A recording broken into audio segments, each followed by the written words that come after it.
start, today's special town board meeting for Thursday, November 1st, 2018, to start at 10 a.m. It is now about 10:06. We'll rise for the pledge.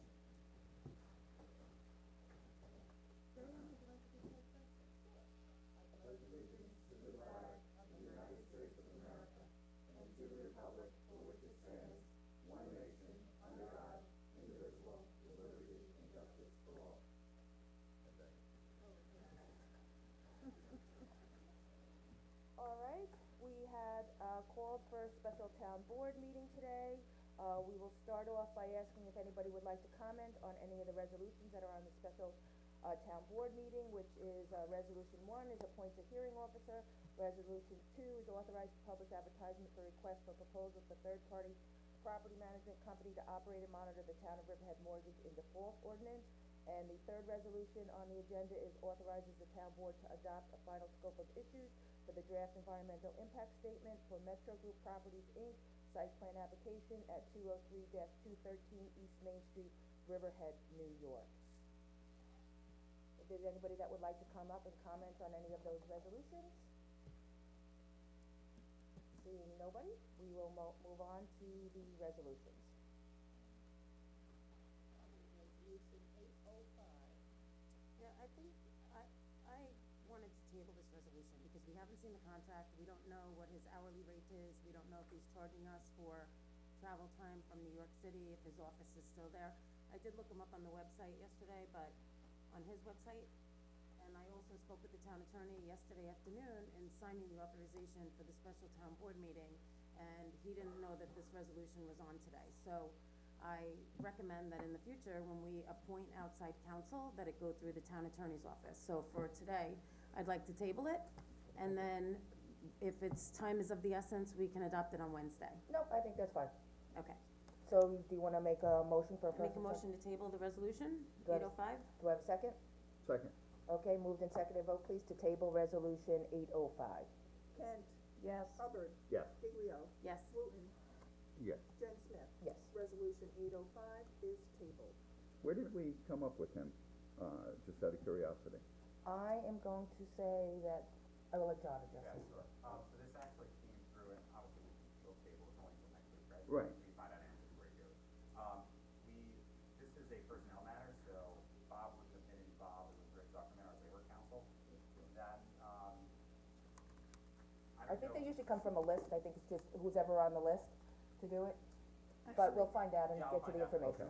Yeah, that's I- part of what I need to know. I'll chime in, I did speak to Zuckerman yesterday. I know, after I got your the email this call, morning. And Rich did suggest this individual, I can, he was the one who, suggested, him as an officer, or a hearing officer, based upon his familiarity of what he's done for, almost 40 years, and the fact that he's with this new firm, Scheinman, who I do know that name, and who have been arbitrators and mediators in past instances on various matters.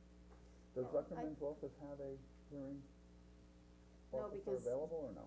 Because Well, Zuckerman no. represents us. Right. And then you have the union members that are represented by their union attorneys, so why our labor council This is person's recommending a independent. hearing officer is, Gotcha. seems like a Okay. conflict to me.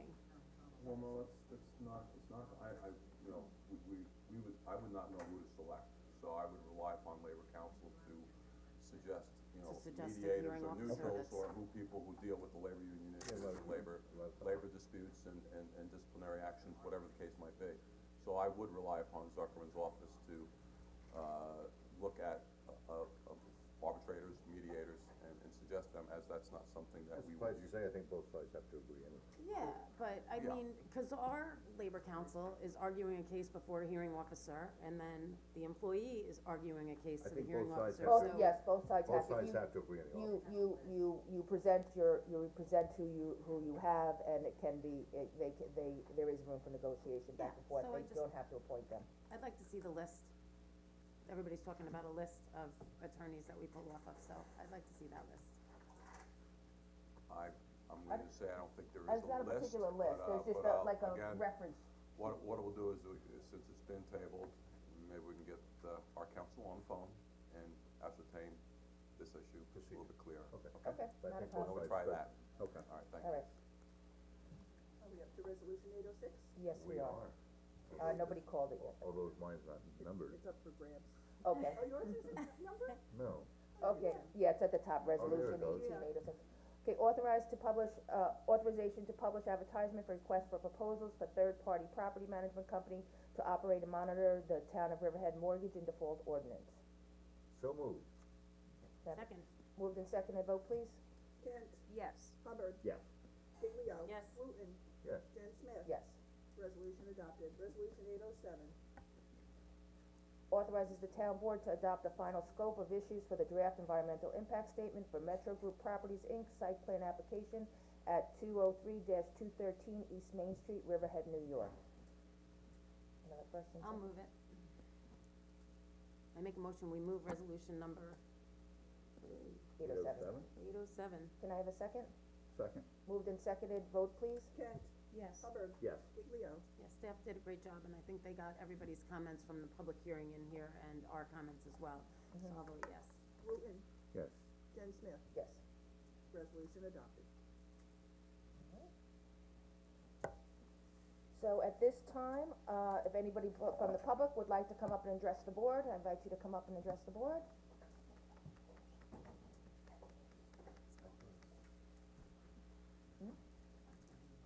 It's a meeting, Special meeting, special purpose. John McAuliffe from it's in here. Riverhead, and speaking on behalf of the Coalition Against EPCAL Housing.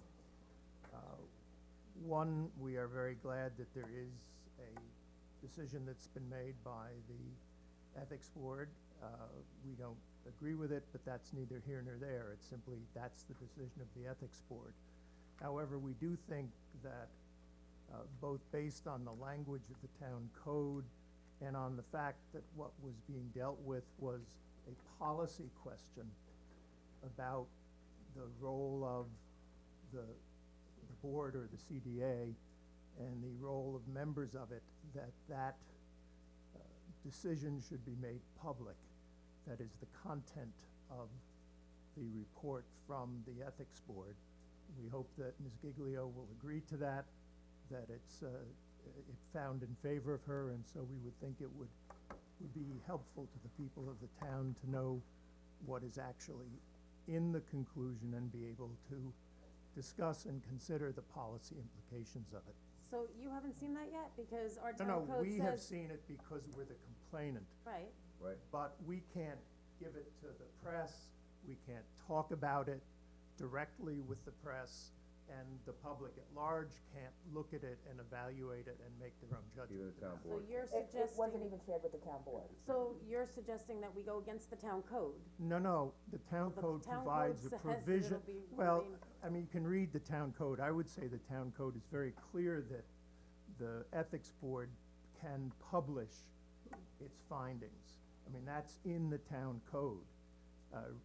I could be understand wrong. you've got an interpretation different from the town attorney, but if you look at what is in the town code, it specifically says, Can you cite a specific section? Sure, I Because mean, let me- 10539 provides to the contrary. sure, I will pull it. Where there's a finding Yeah, no, that is I mean, not. I don't have my computer in front of me, Okay. but I can Because send if it to you you by can give me the email. section, cause All we right, looked but at I- we looked at the code, I and know the code opinions can be specifically shared. says that where there's an investigation that's, found to not be a violation of the code of ethics, it's considered confidential.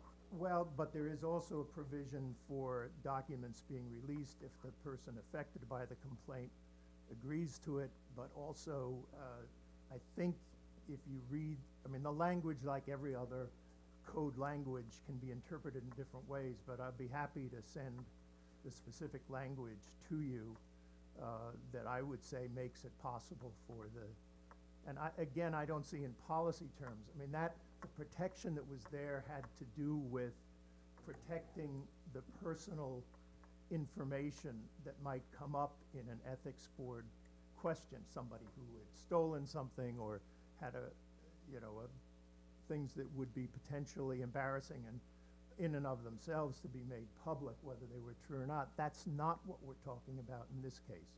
What we're talking about in this case is a question of policy, of interpretation. If you read the language, it's very clear that they've made a certain judgment of the inapplicability of the state language which would have prohibited such a meeting.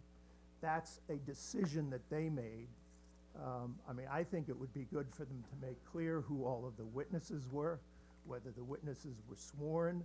The coalition was not invited to testify.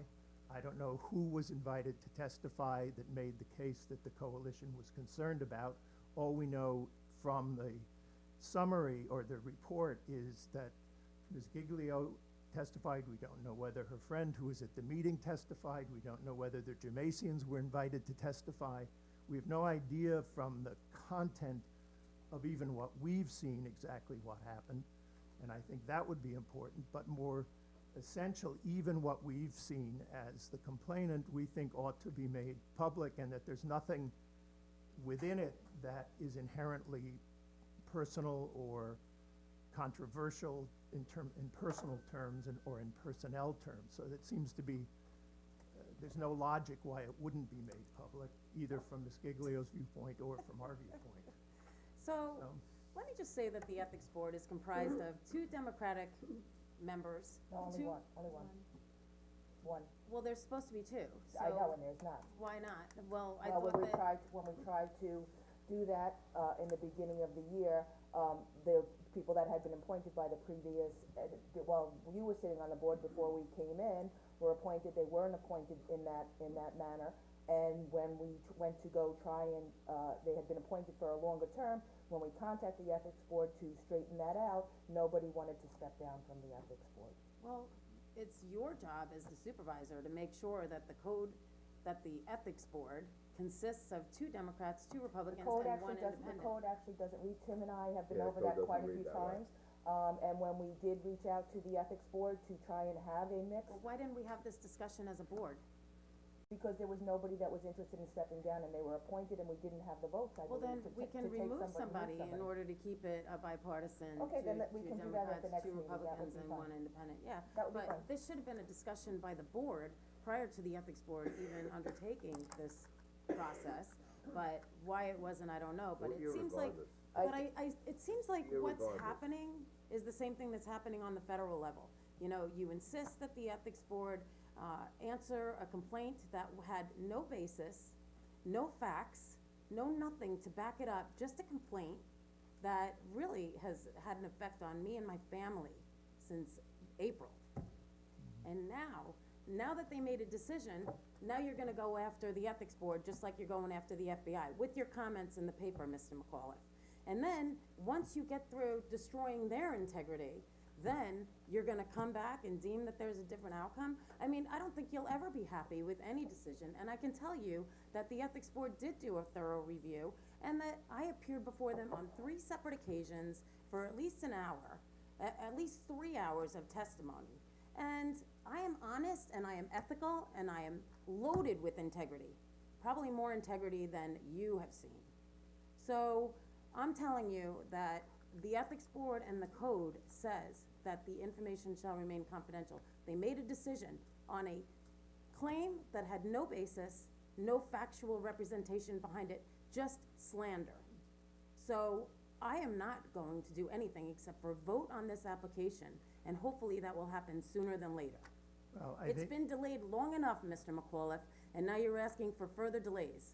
I don't think Well- there's been any ask for any, there's been no request for delay Oh, yes, in it here. will, guaranteed, it'll happen the same way it happened on the federal law.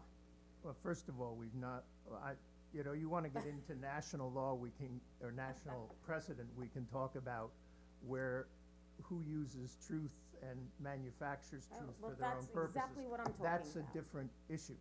That's certainly opinion, In terms we all of have the those. local question, Ms. Giglio, we in fact think there were substantive problems of the fact that you in private, without any authorization, without any discussion beforehand with the town attorney or the board, had a meeting with a friend who has a economic interest with the Germasians, to discuss a major decision for the town. Mr. Now, we McAuliffe, I'm telling you right now, you're really starting to anger me. Because you know what? I don't vote for friends, I don't vote for personal gain, I don't vote for personal benefit for me. I vote for what I think is in the best interest of the town. And as a almost 10-year sitting councilwoman, I resent your remarks, and I am tired of you trying to destroy my integrity or trying to stop this vote from happening, for whatever ulterior motives you have. But I'm ready to vote, The and I am question- not opening it up anymore. The question is not your intentions or your personal integrity. The question is the Oh, yes, it appearance is. of impropriety. That's been asked and answered. It has been answered by the ethics board, and Correct. all we are saying is that the people of the town have a right to know And I'm not the sure they do. basis upon which the ethics board made that. You do know, Mr. McAuliffe. I said the people of the town, not the members of, It's never been that way, Mr. McAuliffe. Why are you asking for because an we've never had exception this, now? I mean, somebody else could tell me, I don't think we've had ever this kind of an issue go to the ethics board. Why didn't you file an ethics complaint against the supervisor for meeting with them by Or all herself for 2 four hours? well, in that No, case, it would have she been met- for all 5 members of the she- board. All she met 5 with- members of the board she met- violated the state practices. Absolutely met with Simply incorrect, played- Mr. you simply McAuliffe. played a Absolutely technical- incorrect. That's You're right, incorrect. technically, you did not violate You're it, incorrect. but it was done, it was a Mr. Wolf, violation of why the didn't- why spirit didn't of you the ask- state regulation. Violation of the spirit. Why didn't you ask the You don't think it was supervisor for her intentionally, notes? it was intentionally done, that it was 2, 2, and 1? Who should the 5th person have been if you have an odd number of You know people? what? Could have been to any meet- board It member could have been sitting in any- for a Well, second it could have round. been, I don't know how Well, you we also- guys decided We that. also checked with the attorney prior to having those meetings. Right, and I Which- have, which- and I have That meeting was emails. perfectly legal, And we perfectly yes. above checked, board, but- and it was but turned in- into something in other that- by people such In as that, yourself. in that case, it was prior to the holding of the qualified and eligible hearing. We did check with the town attorneys prior to having those meetings, so that is different. And I do have an email from our outside counsel saying, go into the city, go meet with them, but don't meet with them more than 2 at a time. Not, no. Yes, and it's dated February 4th, and I will show it to you, I will be more than happy to. That was, and it was also represented here at the January 24th work session that was reported by Riverhead Local, that we could meet with them, but don't meet with them more than 2 at a time. January 24th, February 4th. So, you're that was saying that the after our town meeting on attorney January authorized, 6th. you're saying the town attorney authorized your meeting? The outside counsel said, outside meet with counsel. them 2 at a time, but, or meet with them, go in the city and meet with them, but don't meet more than 2 at a time. And they specifically You said know what, that, Mr. McAuliffe, I am a business person. But nobody else chose to do that, even if that were, Right. nobody else I did am a that. business was that person. raised with other members of the board, that was an opportunity and an intention? They got the same email. Mr. McAuliffe, I am a business person, and I am seeking the This is best unbelievable. project for the town. I'm gonna tell you And we're dealing I with this knew that you would never be satisfied with the decision of the ethics board. I was willing to take the decision either way, and obviously you are not. You have stood at that podium and asked me, time and time again, will you acknowledge the decision of the ethics board? And now you're standing there saying, no, I will not. I will not accept it, and I don't agree with it. So you've been standing there asking me if I will. We are not, Respect the we are not decision, public and- but officials. you I'm gonna won't. say that the gentleman is not asking you to not abide by the ethics decision. I think his request was, will you be providing the information of the decision of the ethics board? I think that was the original Yeah. request. Original I think you have answered that. And so if there's anything else? That's it, thank you Okay, very much. thank you. But I will give the attorney the language that I think makes it legally possible to publish the full content. Well, I can say that I asked for it yesterday myself, and I'm not entitled to it, because they said that opinions are something that the town board can do, and they make an opinion case. But when it's a specific case with specific allegations, those are confidential, that's what I was told, so I went no further with it. But irregardless of all of the grandstanding, I can tell you right now that that ethics board is made up of some of the most competent, intelligent, 2 professional lawyers. people that I've ever seen, and I've been before them a few years ago. They are above board, there's no politics, there's no favoritism, they look at everything very, very closely, and they render a decision that unanimously that they come up with. So, that's it, that's all I'll say about I that. have asked the attorney for our ethics board, Mr. Howard, to provide something to the board because we have not received any information that the ethics board has come to a decision. No. So the only one who has received it are Jody and outside parties. So I have asked that the town attorney provide us something because we were holding off on the vote. of the qualified and eligible hearing until the ethics board had reached a decision. So I have asked, Mr. Howard to provide us with some documentation that they have reached a decision for us to move forward, because I think we were waiting on that, and I think I think That's that easy they enough. should be providing us One something. sentence, that can be done. Yes, exactly, Scheduling correct. vote. Okay, if there's no other comments, I am going to close this, special town board meeting and move on to our work session. First and second? I move we move on to our work session. Second. All in favor? I sorta like it where we are now, it's fun. All right, so we are moving on to our work session. Our first, item of our work session is Public Authorities Accountability Act Governance Committee Report, and this is, Mr. McCormick and Ms. Thomas.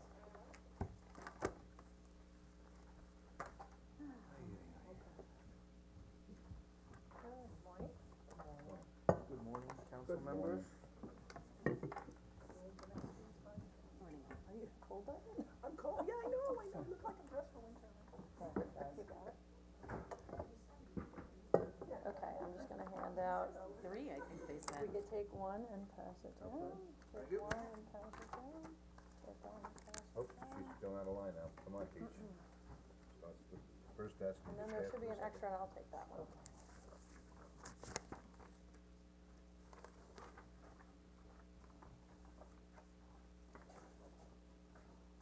Is there any particular order?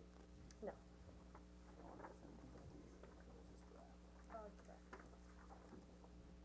That would be an extra. Cool. That would be an extra.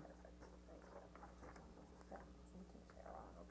So just, as a preface, our governance committee met to discuss, in accordance with the Public Authorities Accountability Act, to review some of the policies that we have adopted and amended over the years.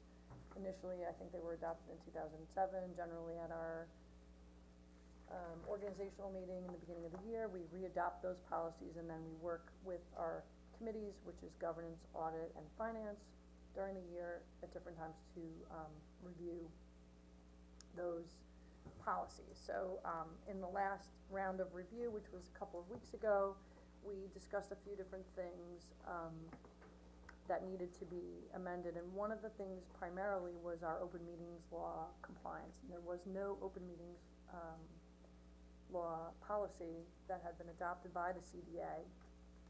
And so, given the fact that there was some confusion in earlier part of the year relating to what was a CDA,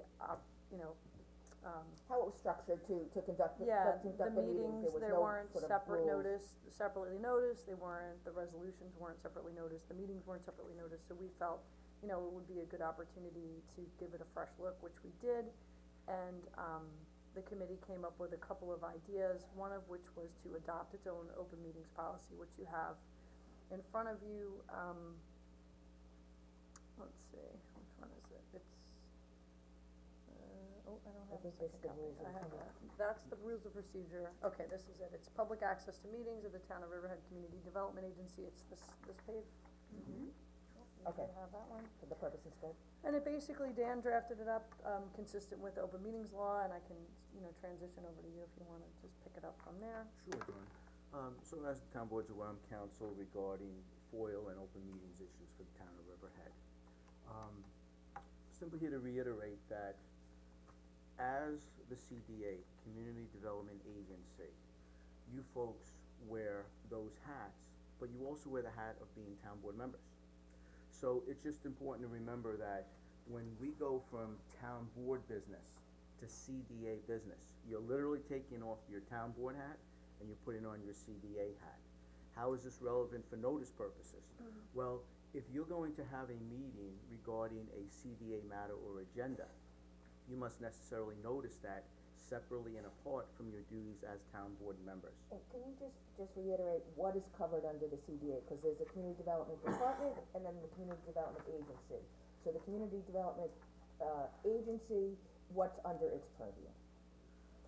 So the agency is created, creature of New York State law, and it, administers, urban renewal law insofar as it relates to the town. So, and in connection with its administration of urban renewal law, the town has taken ownership of certain parcels and designated certain areas as urban renewal areas. So for instance, downtown Riverhead is an urban renewal area, Railroad Street is an urban renewal area, and EPCAL has an urban renewal area. So in administering those things, you are the CDA. The town actually has ownership, took ownership of the EPCAL parcel as the community development agency. So when you act with regard to EPCAL, you are acting as the community development agency. The department handles just the day-to-day business of community development within the town. We work on economic development, we work on grant writing, we work on administration of certain, home improvement programs and things like that. So that's really the divide. Right, so in essence, you're the operation or functional equivalent and support staff to the CDA, that being the members of the town board. Correct. When they sit as CDA members. That's correct. So, and that's a nice segue into now the issue concerning public notice. So literally, the CDA is a public body under New York state law. By being a public body, it's necessarily subject to the open meetings law of New York state. So in essence, whenever the CDA intends to have a meeting, you must publicly notice that meeting, whether you wanna incorporate it into a town board meeting proper, whereby you're taking your hat off and putting on the CDA hat, or you wanna have a separate meeting. If you're going to do either one of those, you must publicly notice that to the public. Okay, what are the requirements under open meetings law? Section 104 of the open meetings law specifically states, public notice of the time and place of a meeting scheduled at least 1 week prior thereto shall be given or electronically transmitted to the news media and shall be conspicuously posted in one or more designated public locations at least 72 hours before such meeting. Okay, so if you're a week or more out, you've gotta follow that particular edict. If you're less than a week out, i.e. 6 days or less, in which you intend to have a CDA meeting, whether incorporated into town board or separately, the second provision applies, and that says, public notice of the time and place of every other meeting shall be given or electronically transmitted to the extent practicable to the news media and shall be conspicuously posted in one or more designated public locations at a reasonable time prior thereto, okay? So for example, if you were gonna have a meeting 6 days from today, you certainly could give the media and the posting scenario due course by telling them at least 72 hours before a 6-day meeting at this point. If it's a 1-day meeting, okay, you certainly can blast out an email to the respective media agency folks and certainly post on our community board, even with 1 day's notice at that point. But if it's, less than 24 hours, everybody has to sign the waiver. You have to sign a waiver for the, cause that would be considered an emergency meeting, So that's correct? different, that's in the rules, your rules of procedure as a board, which you don't have for the CDA. I think it's open meeting law. Well, 24 hours open less. meeting says to the extent practicable, that's literally the term that they use.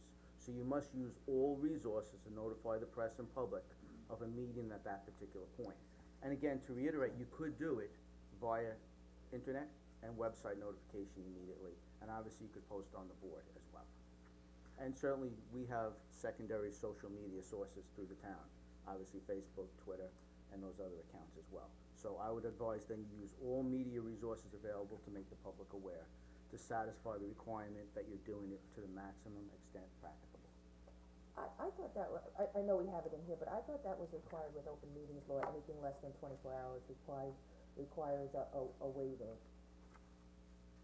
Well, our rules, so Okay. the rules that you've adopted as the town board have that in them. And so, but you don't have those identical rules for the CDA board. Sure.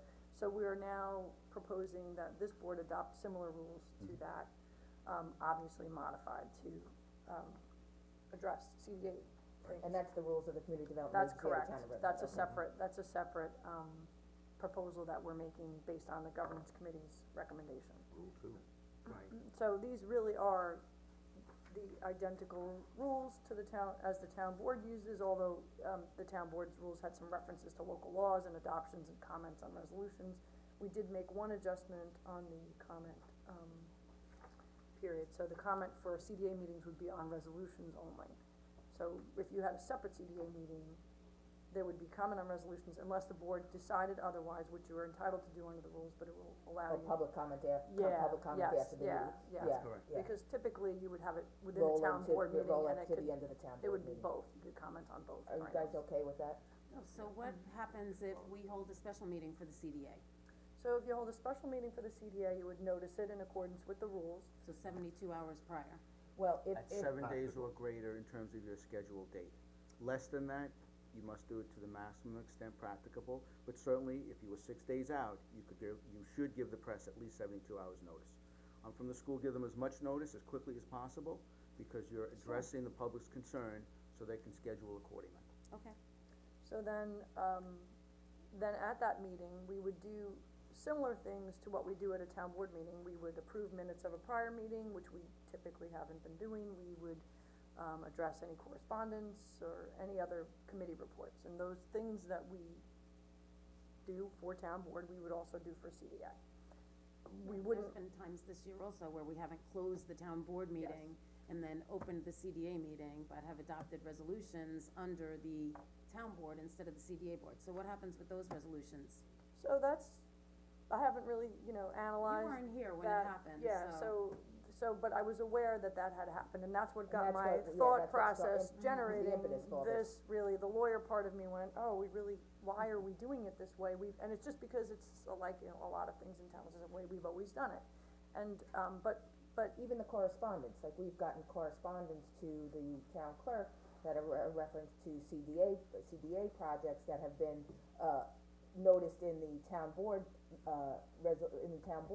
notification as opposed to the CDA, and that's where they, So that's why we're trying to really make it clear so that there's no confusion for the public or for the board. Well, it makes it easy Or for us me. if we just follow what we do for the town board. And that's Makes it exactly easier. what we're doing, Makes it easier but like, us. for instance, in the rules, the procedure for the meeting, we have order of business, so typically, we would have a CDA meeting within a town board meeting, so we would have already said the Pledge of Allegiance, so I did not add that in here. But certainly, if you have a separate CDA meeting, you can change those rules, that protocol, and you can open with the pledge and carry on from there, but, given the fact that we most often do it during a regular town board meeting, that was, the way we looked at it. And then, I'm just trying to think of what else I lost my train of thought. No, and just to jump in, obviously, in conjunction with what we're talking about, literally to apprise the public, because you may have members of the public who are only here for a CDA meeting. So it's important, obviously, to reiterate, we are now going to, for example, adjourn or take a break from the town board meeting and now convene a CDA meeting concerning the following agenda items. This way the public's on notice that that meeting's actually starting. They could be outside in the hallway, they could be in the lobby, it could be anywhere. It's just a way for the record to be clear Yeah, and that the public to be, adequately noticed on what's taking place. It makes sense, and then any correspondence gets attached to the CDA meeting rather Yes. than the town board meeting. That's and then when correct. your minutes are read at the the meeting, you can Approved. approve those minutes separate and apart, and it keeps it nice and tight, it's not confusing at all, So we would open the CDA meeting to accept the minutes and then close the CDA meeting if there was no business of the CDA? Yes, and so one of the things that we were kinda toying with is, I would say probably, well, we wouldn't always have the CDA meeting, we wouldn't have the CDA meeting in the beginning of every board meeting. Only if there were minutes to be accepted. or Right, resolutions yeah, that or you, or business, public yes, hearings that you were business, gonna yeah. conduct. So when I drafted the rules, I was thinking about that because the rules that you have now talk about town board meetings and that you have them twice a month.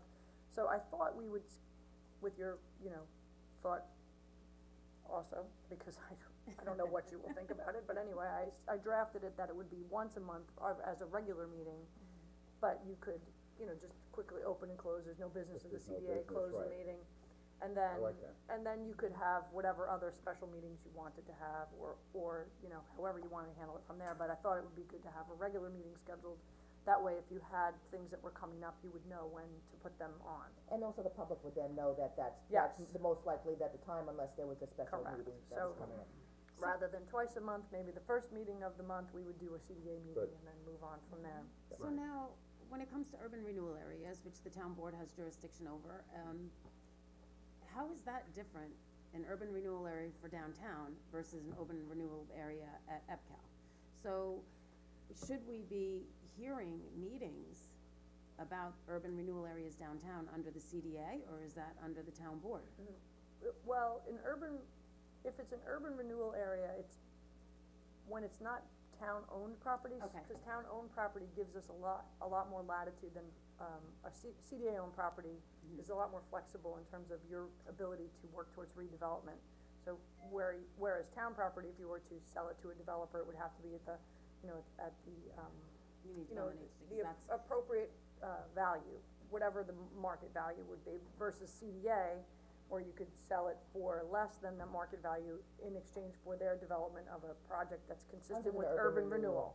So Okay. that's the difference, so an urban renewal designated area, gives us a little more flexibility in economic redevelopment, but when you own the property, it's even more than that, you have a bigger role than that. so when it's privately owned, that's why it comes before us, because we're trying to obviously get downtown built up, Yes, so we would yeah. have jurisdiction And over those that. areas are more, eligible for grants, and it shows that you're working towards, that urban renewal in that particular area, so it gives us, a But little more what would fall flexibility. under the meeting is really just any business that was pertained to town-owned land under the CDA. Yes, most likely, yes, yeah. So for instance, your public hearings that you had on CAT, those are CDA meetings. The, public hearings that we've had on, Say a parking lot that the town owns downtown, then that would fall under CDA. Or parking district, No, not the parking district, not even, no, that would be a town, if it's town-owned parking in an lot, urban renewal in area. an urban renewal area, it's not a CDA matter. It's not owned by the agency, it's just designated an urban renewal So area. only property owned by the agency. Correct, And the only property owned by the agency at this point is, Okay. yes, but you can acquire property. but Yes. it's EPCAL, it's the landfill, I know, couple of you were meeting with, well, the CDA is not, the landfill is not owned by the CDA. but it's That's town owned by the land, town. so that's why. Town-owned land, yeah, separate. Can an urban renewal area ever be designated as not an urban renewal area if certain things were met, certain pieces are met to take Yes, it out of that? I think you could do that, yes. I'm not sure Has that the ever happened process, where not, you are? You in probably my, would, it wouldn't be the best to do that, because urban renewal area allows you to, apply for certain No, grants and, I there's a lot of understand that, but if advantages you get to where it's like fully built out and it's yeah, really I would think not it might be appropriate to an not urban renewal have that area, designation again, that would be lifted at Well, some now it's a point. catalyst for other things, for fundings and Right. for Yes, and visionary then also, if you are in an urban renewal area, the agency can acquire property within that urban renewal area and for the purposes of redevelopment. So for instance, if you wanted to do some work downtown, you wanted to condemn a piece of property and then do something with it, that would be agency business, that would be CDA business versus town business. Obviously being in the urban But renewal area. a site plan application in the downtown area is a town board matter, Right. so that's the difference. Okay, So, so those so are the, nothing is being changed in the rules of the community development agency, except, cause I don't see any Well, So we underlines. the whole thing is new, because this didn't exist We prior. would be- We did have rules for the We- community development agency. we have a lot of policies, but I didn't find anywhere that we had rules of procedure. So if there were rules of procedure, then we should look at those. I and- have them. Okay, then I would like to see, cause I haven't, they're not posted, and I wasn't able to locate them in my files. Okay.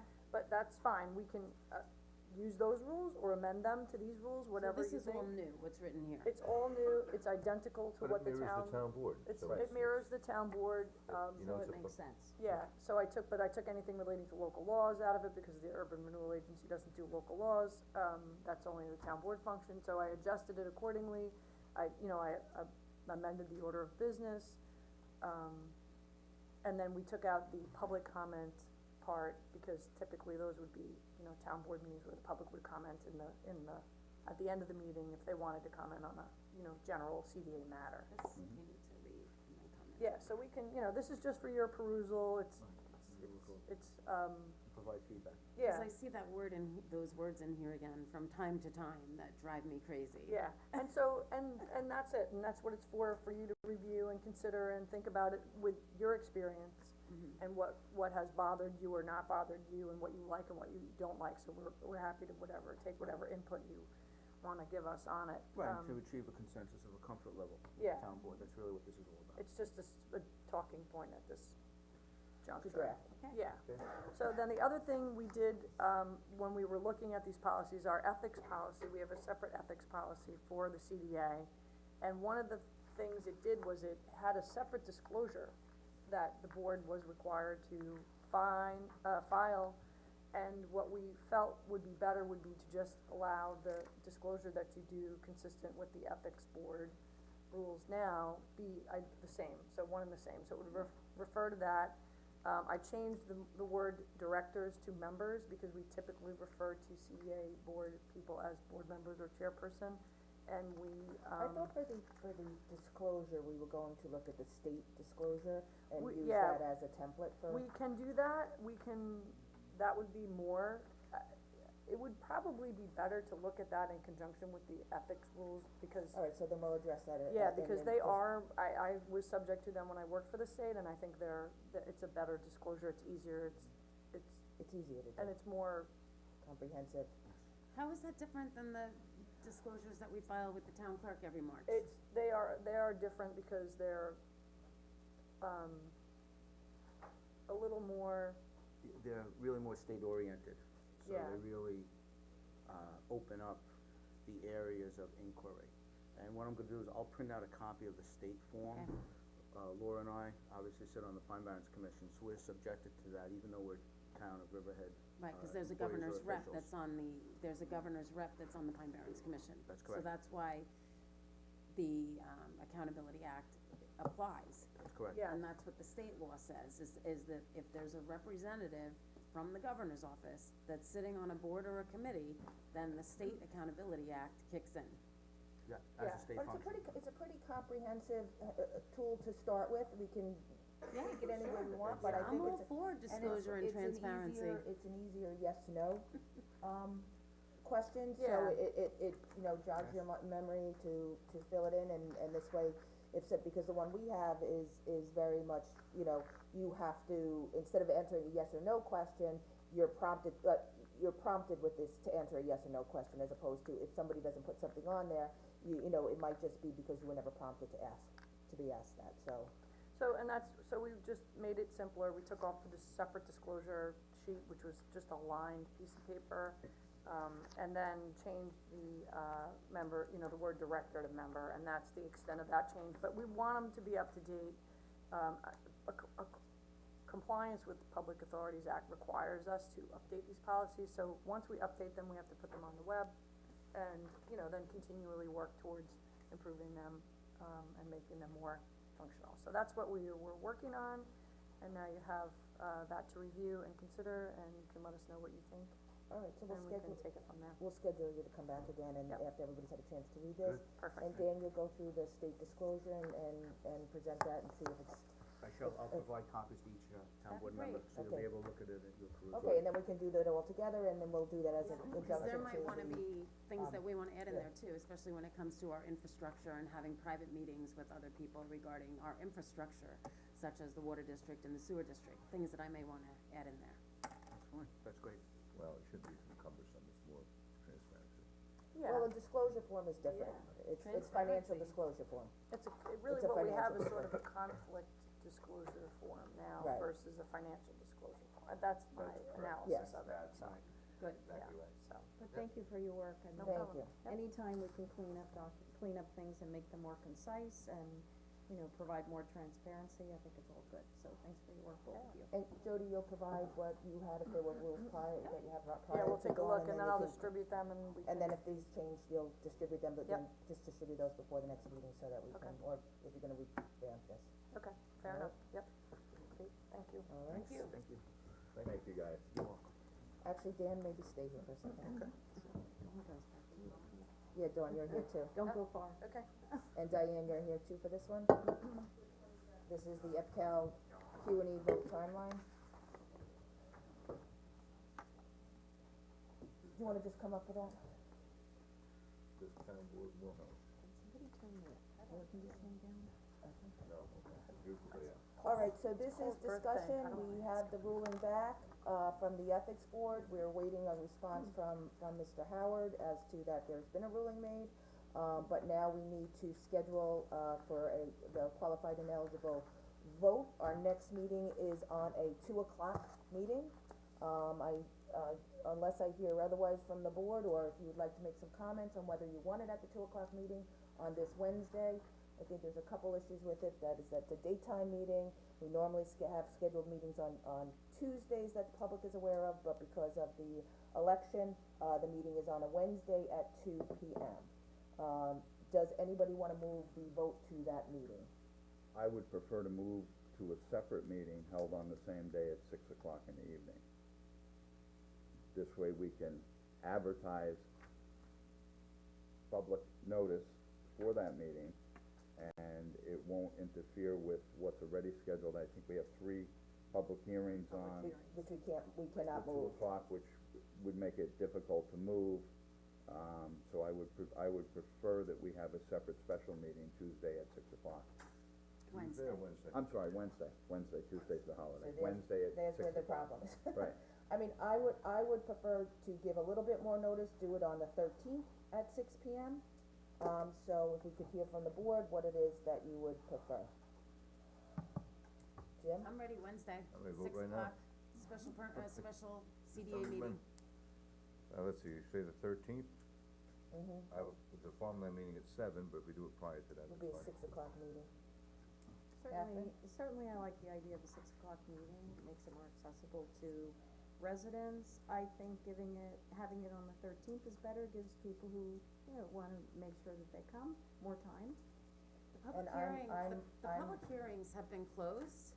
We've had 3 separate public hearings and I think almost 10 hours of testimony.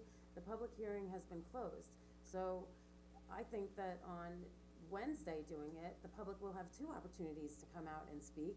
One for the afternoon meeting at 2 o'clock and one for the evening meeting at 6 o'clock if they can't make the 2 o'clock meeting. So I think it's, It's a great idea. So you're November 6th? Yep. 7th, is it 6th or 7th? So It'll be you're the talking, 7th, you're Wednesday talking the 1 7th. week Tim, you want? difference. Wednesday the 7th. Alright, so I think we have 3 members for November 13th and 2 members for the 6th, so I think that we can draft a resolution for the 13th. Jim, you're, I'm ready to vote on it right now. You got so it? then why are you saying wait till the 13th? No, I thought that was just one of the discussions that they had, that's, So, but she's counting you as saying that you wanna put the resolution up on the no, the 13th. 7th, I'm worried Not about on the making sure 7th. that the public notices, that's all, but if I think it's if we're confusing. comfortable with that, the 7th is fine. Well, we have, you're the deciding vote, Jim, so you. Oh, well, is that right? the deciding decision. We're 2-2 here. Let's do it right now. How about the 7th? Okay, so Do it right. Jody, Tim, Jim, you would like to have it on November 7th at 6 p.m.? That's 6. Correct. Catherine, you're the Special CDA 13th? meeting. I'm the 13th. I think the we should do it. 13 is fair to the public. I agree with you. We will draft Today is November 1st. Yes. The meeting is November 7th. I assure you, everybody and anybody who's interested in this will be available for November 7th. For either the day More meeting than or the enough night time. meeting. This has been Well, the vote, waylaid the 7 vote will months happen at already. the, Walk of the to not town be for the next confusing, 7 because we days. are, the meeting Walk for of the the vote town, on it like about time. will be at 6 p.m. on the 7th, not at 2 p.m. It will be at Correct. 6 p.m. for the CDA meeting, so we'll notice a CDA meeting for November 7th, 7th, Wednesday, November 7th. at 6 p.m. here at Town Board Room. And if you can't make it at 6 p.m., you can come to the 2 p.m. meeting and still have your opportunity to speak. Well, So it won't be an open CDA meeting, so the minutes No, will it not won't be be. part of the CDA meeting. The CDA So there meeting's will been be- closed. Right, but the vote is in an open CDA meeting Correct. with the minutes, so if somebody comes to the town board meeting, the CDA meeting will not be open, so the minutes of the meeting will not be noted as part of the CDA record on the vote.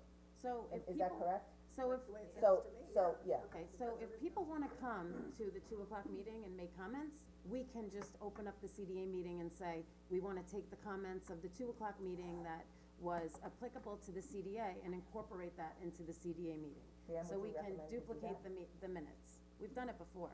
You could do it, but then I would suggest, to be consistent, you actually then say you're having a meeting, because if you're gonna take, Yeah. you're gonna have to notice Yeah, it twice. sure. For a meeting at 2 at some point, and then the vote so we are meeting at having, so 6. what, we would be opening the CDA meeting at 2 o'clock to do what? Take comments if you want. Take public comments on those. Right. On resolutions Proposed that were not, for Right. a future resolution. Well, people come up at comment period, talk about, Anything they But want. that's the But she's point, there saying is that's no not resolution open. there's no resolution. It's okay, We have we no can open, resolution at 2 o'clock, so I think it's confusing for the public. I We think can we should open have the the CDA meeting at meeting at 6 2. p.m. and if the CDA meeting should take place at 6 p.m. I wanna don't give think we the- should open to, I wanna give the public an opportunity to come and speak at the afternoon meeting, and then again at the evening meeting.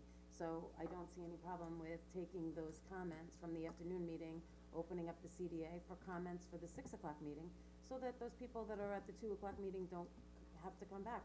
And the people that can't make the 6 o'clock meeting can comment at the 2 o'clock meeting, and the people that can't come at the, 2 o'clock meeting can come at the 6 o'clock meeting. So we're giving them 2 opportunities of 2 CDA meetings in the same day. so what, to come and we're open. noticing, so we're noticing the first CDA meeting at 2 o'clock as what? We're just saying CDA meeting? Open for comment on a proposed resolution. First of all, I think it's silliness and it's confusing, and you're talking about 1 week, and by the way, it does disrespect people and their schedules. The public, you're talking 1 week. It gives them 2 opportunities, Catherine, it's better than I just don't know, having one chance. silliness. I think having it separate on one evening gives people plenty of time to come, gives people an opportunity to clear their schedule, gather their thoughts. Tuesday's election and day, I think a lot I of think people it's are gonna be in town. I think it respects the public and their opportunity to speak on such an important topic. I think 20 years, 1 week doesn't make a difference. Agreed. I don't know what the big giant rush of 1 week is, that baffles me. So, Alright, so now, Alright, so now just the to frame decision is it, not so- about a so- week, it's yeah, about let- whether it's gonna be a few hours between the 2 and Right. 6 meetings, so so. we will, Well, so that's we will not prepare, necessary we to will have it on the prepare Well, notice well, that's done. for 2 Go CDA back. meetings. The 2 CDA meetings, well, there'll be a 2 o'clock CDA meeting, and then there will be a 6 o'clock CDA meeting. Right, the 2 o'clock, to my understanding, the board's indicated in the majority that that will be to, receive public comments about any future resolution concerning CDA action. And there will be no resolutions presented at the 2 PM meeting.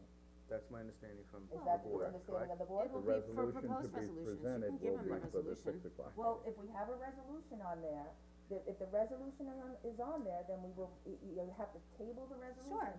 And And then revote it at 6 o'clock. reopen it at 6, So yeah. then, there's also the potential, if that resolution is on there, that the 3 members of the board can take it off the floor and move it forward and vote on it at 2 o'clock. I am not That's comfortable not with gonna that. happen. I will not do that. I am the I've seen listener. it, I've seen it, I am not comfortable I'm with that just at all. trying to give the public 2 opportunities to Exactly. speak, I it's don't- very simple. I don't It's disagree, very but then simple. the 2 I don't PM think one it should is be noticed just at for 2 the o'clock, this is my personal feeling. Okay. Notice if it's 6 o'clock, people are aware of this coming up at 6 o'clock, are free to speak at an open town board meeting at 2 o'clock. It doesn't have to be noticed for 2, I think it's just confusing, as Catherine said, to have it noticed only. Have a separate special CDA meeting at 6 o'clock on that Wednesday, and people know it's coming up, and they can feel free to come at 2 if they wanna speak of it, or they can come at 6 and speak about it. Right, but just to be clear, if the board is going to also notice the 6 o'clock hearing, and indicate that is for a vote, then the board would be constrained from voting at 2 o'clock. Correct. Because you've given the Exactly. public notice that that vote will be at 6. Well, there shouldn't be a resolution on it too, I agree with Laura. That's Okay. okay. Okay. Okay, so we're just gonna do a 6 o'clock, All right, you got that, I think, yes, Got it'll it. be 6 o'clock, very good, all right, thank you. okay. Thank you guys. Thank you. That's a big deal. All right, we will now move on to proposed code amendments to downtown DC 1. We have Jeff Murphy, Anne Marie Prudenti, Brad Hammond, Bob Kozakevich, and Dawn, you are here again for this. Oh my goodness gracious. Spent our money out of Dawn today. Yeah. We always do. We do. Good morning. Hi, Brad, how are you? Thanks for getting into that. Like the air is cranking out. John, can you do something about the air? Very upset. It's like cranking out. How you doing? How many? 400. Was it, I think we had about 400 Halloweeners. What was that? 400 trick-or-treaters. Oh. A little bit crazy. Yeah, I went through almost Wow. 900 people. I have to say, we had a costume contest here yesterday, and the attorney's office did win. We'll be posting a picture of that. I already did. Oh, you Did you did? dress up? Yes, I did. Yeah, you missed it. You Where, missed where it. were you? I was dressed up. I was angry, As? grumpy man. Yeah. No, that's your normal. What else is new? No, I'm just. Oh, man, that's just, ugh. All right, let me get beaten up for a second time today by introducing you. All right, we've asked you to come here and present because I think, we have 5-story zoning for downtown. I think that has been, there's been a lot of questions raised, whether that is what we want to do, or is there an impetus to change it? We asked Jeff to come and present a reduction in the, zoning, for downtown. So this is just a draft, this is a beginning conversation, of whether this is, something that the board is interested in doing, which I hope they are, and to start working out the kinks. If we do this, I'm trying to do this similar to what we did with the chapter 255s. I think that was very successful in being able to move things forward, and have open discussions about it, and gather the facts that we needed, and make decisions on what we needed to do. So, with that, I will turn this over to you, Jeff. Okay, as the supervisor mentioned, the current height in downtown is 5 stories, 60 feet, 0 lot line, 100% impervious coverage. This memo is an attempt to break the ice, get the dialogue going as to, address whether or not we wanna keep that or reduce the height. What the proposed amendments that you have in front of you would do the following, and this is following my October 31st memo to you. The first thing to do would reduce the height to 2 stories, 24 feet. And that would be permitted as a right, with no transfer development rights. The second, Let him finish, and then we okay, can. the second part of it would be, you could go to 3 stories, with the transfer of development rights. That's one thing that's lacking in the code today. And you would step the building, the third floor back 15 feet in from the front and rear property lines. You can go to 4 stories under the proposed amendments with the transfer development rights, but then you'd have to step it back 30 feet from the front and rear property lines, so that For an additional 15 over the third floor. that's correct. So you, right now, the proposed amendment would allow 4 stories, with the stepping back and an additional transfer development rights. And to give an example of that, if you look on page 3 of the memo, I included a drawing, and it shows what this, the different floors would be. First floor would be 12 feet, second floor would be 24, there'd be 12-foot floors for a total of 48 feet. And it shows the various setbacks from the third floor and the fourth floor from the front yard and also from the rear yard. More of a pyramid shape than a Correct. Wedding cake. monstrosity. Wedding cake, it has to be Wedding Straight cake. up, Yeah. yeah. correct. So, I read through it, and what I would like to see is 15-foot side yards on either side that planning department deems necessary in order to create an open corridor, because the idea of this is not being able to see the river. So if you have 2 projects proposed right next to each other, you could have a 15-foot side yard on one property, and you can have a 15-foot side on the other, and you can have steps going down to the river in between the 2 buildings, whereas right now, it's built out from property line to property line. So Correct. I would like to see a 15-foot side yard Okay. on any proposed development. Okay. And I know that there are some concerns from the business community about limiting it to 2 stories, because right now we have the 5-story zoning, and we don't have any, well, we have a few that are coming in. Right. But I don't know that this would affect those properties that we have coming in now. Right. I like the idea that it's the wedding cake effect. I mean, the Landmarks Preservation Commission, I know that they had presented that earlier this year, to the Downtown Revitalization Committee and to the supervisor, I believe. And it was also in the bonus study. I mean, all of this is based on the previous studies.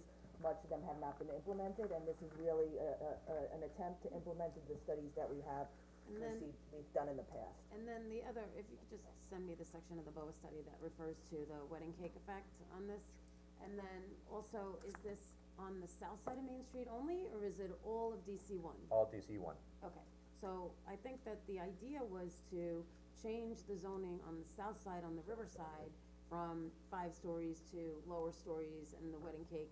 I mean, the wedding cake would make sense on the north side also, but, I mean, DC1 is a pretty large district. Yep.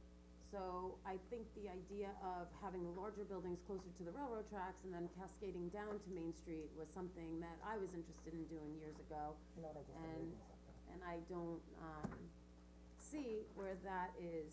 This is just a visual that was done with the comprehensive plan, so you can see where DC1 is, DC2. Right. DC1 actually is not that large. It's most of I mean, it's More than 30 most of acres. downtown. But I mean, it's still visually on Main Street, it's not Correct. that, it's It not doesn't that- sprawl out from It north doesn't to south. sprawl out, correct, It's compact.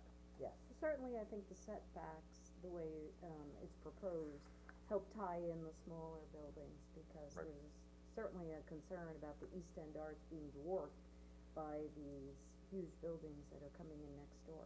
And I think Jody's so comment about the side yard stepping back from that would help that.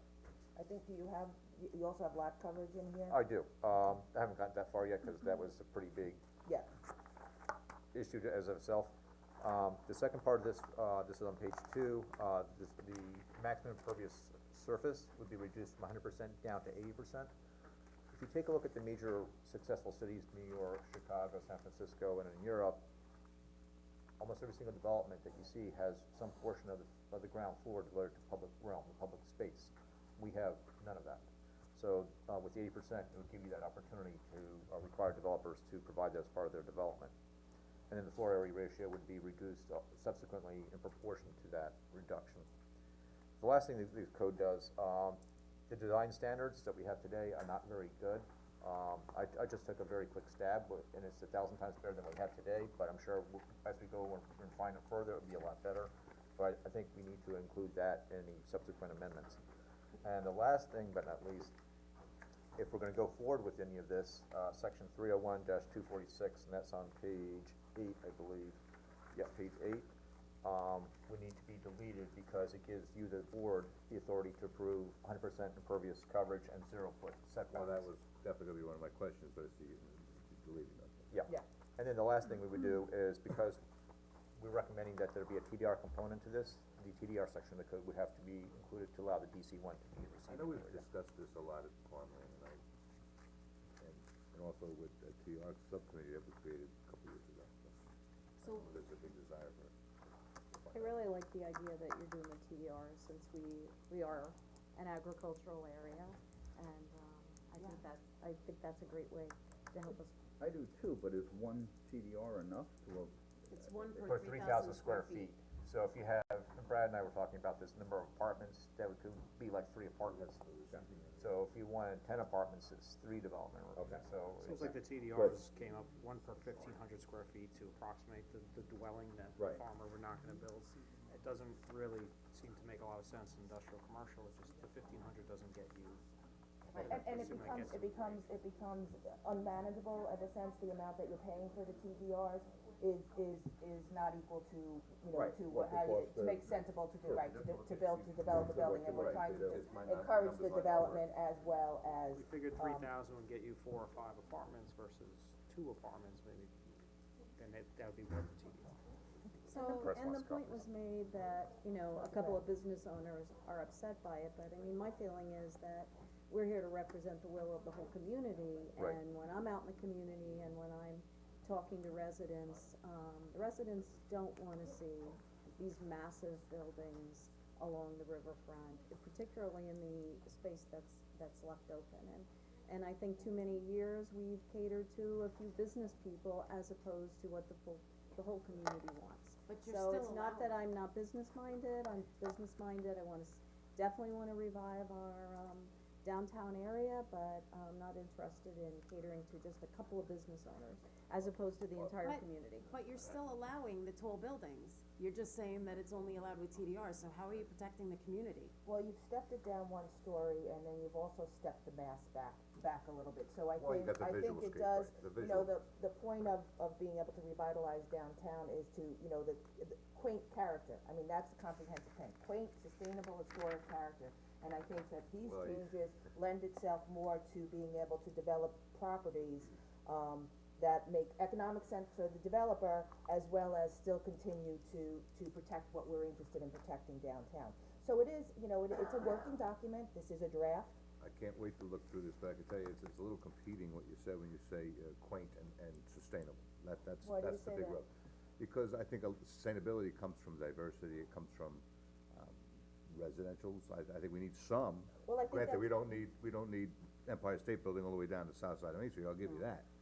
But- Agreed. But I think sustainability is the big thing, and if you want diversity and you want a multitude of different types of merchants down there besides just But restaurant you and still, arts. you still get a you need people. full first floor and second floor of 80% lot coverage.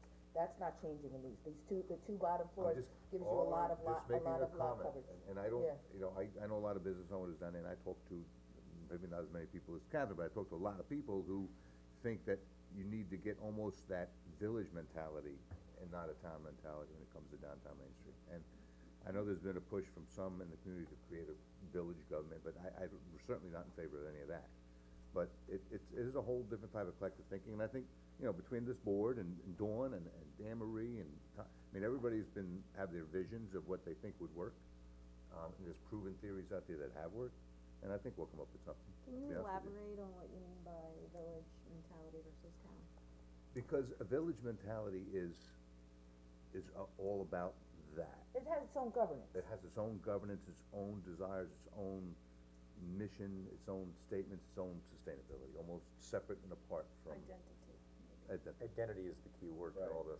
Well, I personally like the idea of the 2 stories on the south side with the 3rd story for TDRs. I'm not, excited about 4 stories anywhere else on the south side. But what I've been told is that this is a draft, and this is a work in progress, and this is something that we're gonna all be working on together and discussing, and hopefully get input from the community. Part of this kinda, and correct me if I'm wrong, but it kinda contradicts the BOA study, cause the BOA study, from what I'm thinking of, refers to lowering everything on the south side and in order to increase density on the north side. Yep. And that was to we do that. showcase the scenic view of the river and that situation, so you were looking to lower just the south side, but let the north side be the taller structures, if you will, Yeah. to increase density. Because that's something that I requested when we started the BOA study, was that they study that. And then, as we move further down west on Main Street, that I really think that that would be advantageous, as you had the south side, you know, with more restrictions as far as lot coverage and density and impervious surface and what you can do there, but it's still connected to sewers. If they wanted to do a little bit more, then they can buy additional stories on the north side. And that was what the BOA study looked at, was really West Main Street. So, Well, they looked at Main Street, they looked all the way up to Railroad, they went all the way up to Tanger up there. I understand that, Jody, but the BOA study studied the whole area, it didn't just study, you're saying it just studied downtown. no, I'm saying It as didn't. far as density, I'm saying as far as buying TDRs, but I think it makes sense downtown. I like what Catherine's proposing as far as the TDRs for the additional stories, and I think I think this is a good start. But the only thing that I don't see that's in here is the requirement for parking for residential units, so that needs to be, that's put in here. That's a separate That's resolution, so. that's coming in here. But why wouldn't that be studied as part of the DC one? Well, we are working on the study, the parking study, No, but if we're doing this now, it's, We've had a public hearing, we did put the resolution already through for the parking, we had the public hearing on that, and the town board took lead agency on that, and we are waiting to finish the SEQA process on that. That is, the reason that has not happened yet is because at the same time, the parking district engaged in a study to study all of downtown, and we were paying to have that done, so it didn't make any sense to continue forward with that without having that completed study, and I think that has been the recommendation of the CBA that's and the correct. town attorney, so. okay, well, correct. I disagree with that, because we're being flooded with applications for apartments and taller buildings downtown with apartments. And I think that by the time all that happens, we're gonna have missed the boat, the horse is out of the barn. I think it should be part of this, and I think that it's something that should be added, and we're talking about, if we're just talking about, you know, the south side, or if we can hone the parking people that are doing the study into Main Street and making that a recommendation sooner than later for them finishing the overall study of downtown, then we can use that as supporting documentation to include it in this zoning. Because applications are coming in every day for apartment buildings downtown, and I think that it's important to require them to have their parking spaces for their apartment units. Now that parking is a problem downtown. 10 years ago, parking wasn't a downtown, but now it is, and just as people are complaining about heights of buildings, they're complaining about parking. Well, if you looked yesterday, I don't know if you got a chance to see, but the first part of the study is done.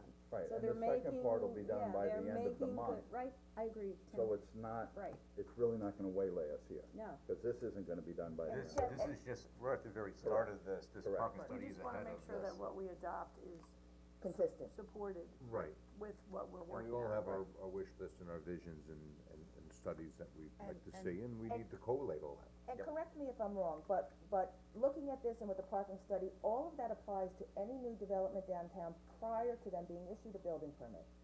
And the parking resolution specifically says, I believe, that until you're, prior to being issued your building permit, that the parking regulations apply. I believe that is in the resolution. What Right. resolution? For the resolution that we had the public hearing on the parking, that we had in the beginning of the year. We had a public hearing on it already, and we are just waiting for the secret results, so that we can move forward to adopt it. Okay, so what's taking so long on the secret if we've started that in the first? Don, I'll let you answer this. Well, because in order to adopt the new parking regulation, we wanna make sure it was consistent with what the recommendations of the study was. And so the study has been being conducted, and you were at some of those meetings with us, and we're waiting, so we got the existing conditions portion, which I emailed you guys, I think yesterday, right? So that's, and then we gave them 10 days to comment, and then once we send the comments back, they should finish that study by the end of November, which is, pretty close to on track time-wise, but I felt that it would be a little chicken and the egg, and if we adopted something inconsistent with what the study said, that we would be either redoing it, or it wouldn't be That makes sustainable sense. legally, so it was, Okay, so a parking concern. will be addressed as part of this, So, but it's yeah, I just mean, the this- study's Yeah. not done. Yeah. Okay, that's all, I just said I wanted It's parking exactly what added you and- said it's gonna be. yeah, It it's got way late coming, maybe but I a don't know little what it's bit. gonna It's not say, in and I don't here. wanna guess what It's Yeah. not in this, So number 8, because that's under Dawn's but management. seeing as the supervisor said, we're not gonna be done with this by the end of the month anyway, and Dawn's saying that we'll probably have that back by the end of the month, and that this is a living document and on for future discussions. Alright. I just think parking should be number 8, that's all. Just to backtrack to, and Tim talked about the 2 stories on the south side, with the 3-story for GDRs. I like that idea, I like keeping it lower on the south side, just like you said, because that's where we have the view of the river. Personally, I don't have a huge problem with going a little higher, obviously, as we get close to the railroad station. And that's a great area to revitalize, because hopefully we'll get some more trains in there at some point, and make this, and Actually, I think my recommendation by the railroad station would actually be 5 stories, because we have to account for the court parking on the first, on the ground floor, Right. so And that's those gonna consume. buildings in that vicinity are very tall anyway, so a taller They building wouldn't be You out need that of mass, place. Yeah, it yeah, wouldn't look in that And as area. far as having a walkable community, the other day, on Monday, the downtown committee walked the whole area, and at first, everybody was kind of balking about doing the walk, but frankly, it's not really that far to walk.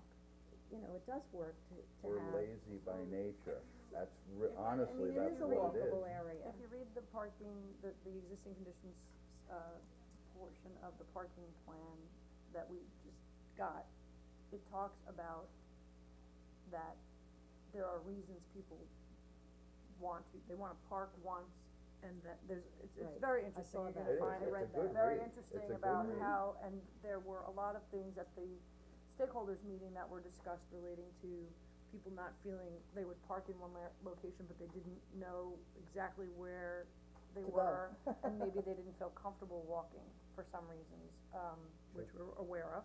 And so, Build but a at nice the end of the garage on day, First you wanna Street. provide, signage, timing, control of parking, Visual enforcement of interest. parking, and all of those things combined with, acquisition of new parking, however we wanna do it in strategically, placed locations is going to solve this eventually, but the upside, which I always like to look at, is that parking is a little bit of a problem, and we've always hoped that that would happen, so. Yes.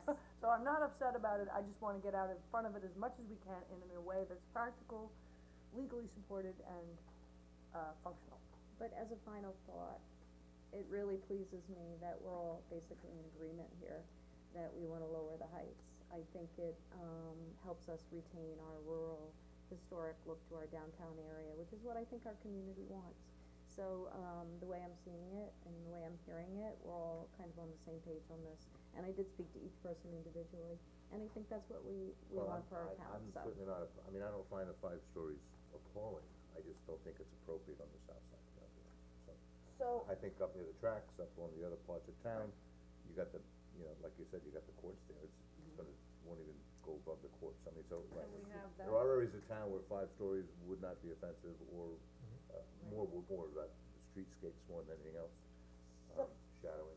so what I'd ask, we have 5 zones downtown, right, in the downtown area, what we're kind of all talking about. So what we've asked Jeff to come in and address is really the area of greatest concern at this time, which is DC one. So this pertains to DC one. As we did, as I said, with chapter 255s, I'd like to keep putting this on our work session each week. So that we can continue to move this forward in a timely Absolutely, fashion. And I think that we're all here, I think that everybody can read this over, send Jeff your comments over, he can incorporate it, and we will continue then to develop it for next week. And as once again I said, what we're concentrating is on the DC one, where we say, okay, you know, I'd like, bigger or taller buildings outside of this. I think that those are pertinent also, so that we come into some sort of agreement if we are moving where we're wanting to put things around. We have sort of a outer sketch of some of the other districts as well. So, thank you very much. Where did this come from? It's from the comprehensive plan. Okay. It's a good map though, right? Yeah, To look and at? I have to say, Jeff and Dawn and Anne Marie have been doing a lot of really great work in this area, and I appreciate the work that you're doing.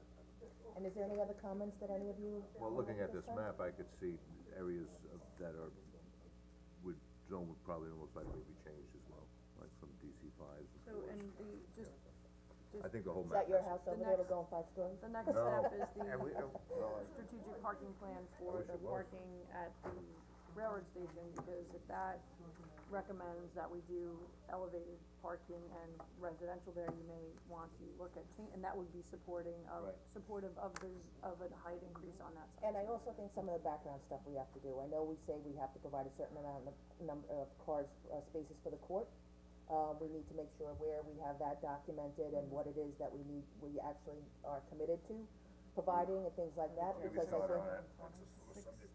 Something to tie into this also, for me personally, is also, maybe meeting with the ARB and determining some of the looks of some of the projects that are coming in, and maybe not being married totally to this modern versus old. Thank you, Tim. Okay. Jeff, go ahead. yeah, if you take a look beginning on page 5, Oh, excellent. I struck out the entire supplementary guidelines and basically took a stab at, and I put, one of the things I put in there, stucco should not be the dominant building material. Well, But they don't also- allow that anyway But also downtown. 2A, yes, Mushnick is stucco and metal. mostly But- stucco. But the landmark said no, it had to be hardy plank, so that's why his plan was not approved through the landmarks. And they don't approve stucco, I'm telling you. So, I think it's gonna change anyway, because I heard no good comments from this board about. Then we'll have to change But our there's- architecture. There's been a lot of buildings that have been built downtown, that have been built with hardy plank and have been built with wood, and, I mean, you have the Woolworth building, you have Summerwind, you have Conifer, you have, the building that's on the corner of McDermott, they have never allowed stucco. Just remember this, the ARB, landmarks, they all make recommendations. Right, The advisory. town board They're advisory. actually has final say as it's an urban renewal area.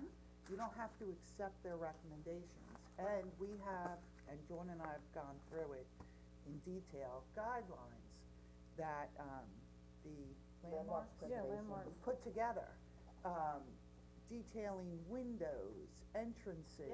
And really documenting also Right. the existing buildings that we have here, so that lose that identity Right. of Riverhead that's Right. already been created continues. And the landmarks is Correct. more than, I mean, they have a little more clout in the town code, because if we don't agree with their opinion, then we have to override it by resolution, which is different from the architectural review board. So even though they're both advisory, if you don't agree with what the Landmarks Preservation Commission says, you have to adopt a resolution, as we did with the Suffolk Theater with the marquee. All right, so And that- that's why and we wear the big pants. On page 6, section 2A, modern or contemporary designs are discouraged. That's for you, Tim. That is Tim, something. yes, and and thank you, Tim, for bringing that point up. I appreciate that. I think that, there's a way to find a good mix downtown and to highlight some of the, traditional, beautiful brick buildings that we already had in place. So this is a very broad brush, lot to think about. So this is just a draft that you were given, this is not anything, this is a work in progress. Think about it, when you have questions, please reach out to me, I'd be happy to sit down with you for however long you'd like and talk about what your vision is for the identity for the downtown. I think that's the first and foremost thing that we all have to get our head wrapped around, what's the identity of the downtown? As you see, it's not just one downtown, there are elements, you got the south side, you got the north side, you got the railroad track. Vignettes, You got the east, you got the west, right. And Jeff is North, going south. to be presenting this to the Downtown Revitalization Committee on Monday. And they're, which is a great group of varied citizens from different walks of life and businesses. What time is that meeting Monday? And the parking, Dawn, do you just wanna share the parking, the document you've gotten back has So- also been shared around with Yeah, people, so so I we get input. I sent, a copy yesterday to all of you and some of the members of the downtown committee that I had emails for, which hopefully they'll spread around and, you can do that also, to the bid and to the parking district members. So everybody's got it. We wanna give them a short lead on the comment because I think the quicker we get it back, the better it is. I looked at it myself. I don't think it's gonna take 10 days for people to comment. I think it looks really good, in terms of evaluating existing agree, conditions. yes. And I think you can tell from what you're reading, what the recommendations are likely to be. So I'm pretty excited, and I think for the $23,000 that we invested, half of which is grant money, it was a home run, Well, so. it's site specific, as Yeah. the BOA is more That's of what a I kept general looking envelope for, of we the never parking. had that, yeah. This is site This is a plan. specific, Yeah, a plan similar that to we what can. we requested this for Railroad Avenue, hopefully Transportation Opportunity, Development area. If we get that funding, we would do a similar study, a very small, compact design like We're study. tweaking this particular. Exactly, taking the Absura down studies there. and Is making them there into a secret plan, involved in that? basically, is what we're likely With to what, do. any of this? Yes. So eventually, I would have to take place as well. Everything has secret involved in it, but it doesn't mean whether it's type 1, type 2, or unlisted. So, but everything has it. This will be, all of this is type one, cause it involves the DC one, which is more than 25 acres. And for the record, Dawn, I'm the guy that rides around looking for the cheapest parking. Yeah, they've identified. We're gonna give you a I've bite. identified myself in that study. They've categorized our parkers in Yeah. town, you know, the convenience parker, I forget what the names are, but it's kinda comical, cause you're like, oh, that's. But it's so true. It's true, It's true. exactly true. It's not something you think So, about, and this but is the kind of expertise we really needed Right. to really sort of figure out what was happening and what to do next, so. And I have to concur, it's a pretty interesting read. Yeah, it is, The parking and it's short, it's study that short we and got so sweet, far. and it's nice, so I'm happy with it. I look So forward far, to seeing so the second. when it's final, I'll look forward to it being finalized and then us, like, figuring out what we're gonna do next, so. excellent, All right, excellent, thank you all so much. Very good. Madam Supervisor, Yes. we need a copy of the document pursuant to the open meetings law. It's all codes, it's proposed laws, and documents scheduled to be discussed at a public meeting, are supposed to be distributed to the press and the public. I've just made the town attorney aware of numerous decisions and opinions from the Committee on Open Government. This was the standard practice before January 1st of this year. It's slowly eroding, and I don't understand what valid purpose is served by keeping the press in the dark in a discussion of a proposed a sweeping code change for downtown. I will defer In to, the interest of transparency and compliance with the state law, I request that document, which Mr. Murphy has marked not for public disclosure, be disclosed to the press pursuant to law. alright, Bob, I'll ask you to come up if you could address that, or Anne Marie would like to address that. Well, Bob, my Looking at a position, FOIL- I'm actually looking at a FOIL decision, that Mr. Leddy, asked me to take a look at, and I'm gonna read it verbatim, cause I think it's, it answers the question. That a record is characterized as a working document is irrelevant. All government agency records are subject to rights of access conferred by the Freedom of Information Law, period. Insofar as the working document consists of a statistical or factual information, it is accessible under FOIL. And if it's scheduled to be discussed at an open meeting, it is among the records that should be disclosed pursuant to section 103E of the Open Meetings Law, following a FOIL request, or if possible, on the school district's website. That was a school district matter. I have no problem distributing it as it's a draft working document. I mean, is that how you distribute it? I mean, when That's we the way were it would asked, be done. it It's not a was- final it was- document. So Yeah. it's distributed as a draft final Yep. draft document. I have, Well, what would be the reason not to share it? I mean, it seems The logical that answer we is would share there, it. the answer is, this opinion states what it states. That's all I'm gonna say. It's in the statute. It's in the statute, so. Am I?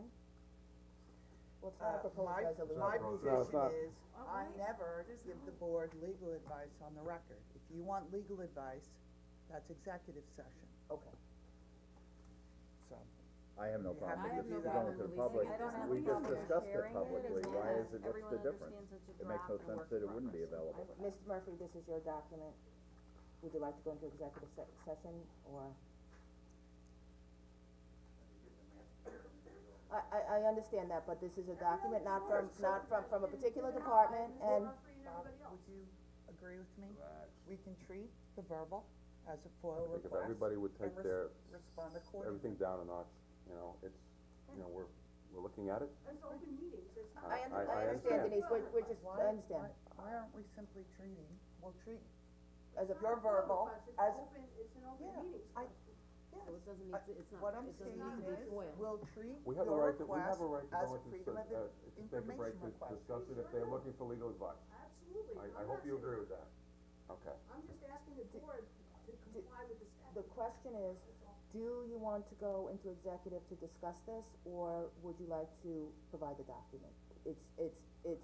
I don't we can do see, to be honest, the Freedom of Information Law, Bob Freeman says it constantly, so even setting aside what I just read to you, you always have the right to disclose something, notwithstanding the fact that it's subject to FOIL. Okay, That's being stated, you want the public's input on this. You want the public to be aware of where you're going. Yes. You want the newspaper to report on it. So therefore, given all those considerations, why wouldn't you? It's not even a legal issue at this point. It's a practical question. it was a request from the department as a I- draft I document. understand that. And I understand what you have said, so I have no problem releasing it. If, Mr. Murphy, if you would like to go into executive to make your point before we do this? Nope. No? I'm Okay, good. then fine, it can be distributed, no problem, I'll make copies. okay. We'll make copies, I don't. Let me have a black pen so I can redact it. Here, you're pulling out what we have here. I have an issue, it's still Yeah. working, I just don't want I don't want 9 million people Well, it working on has to be, it's draft, that's all, it gets distributed as draft, so, I'm just gonna give them my copy. Too many I'll cooks get it. spoil the broth sometimes. It says draft.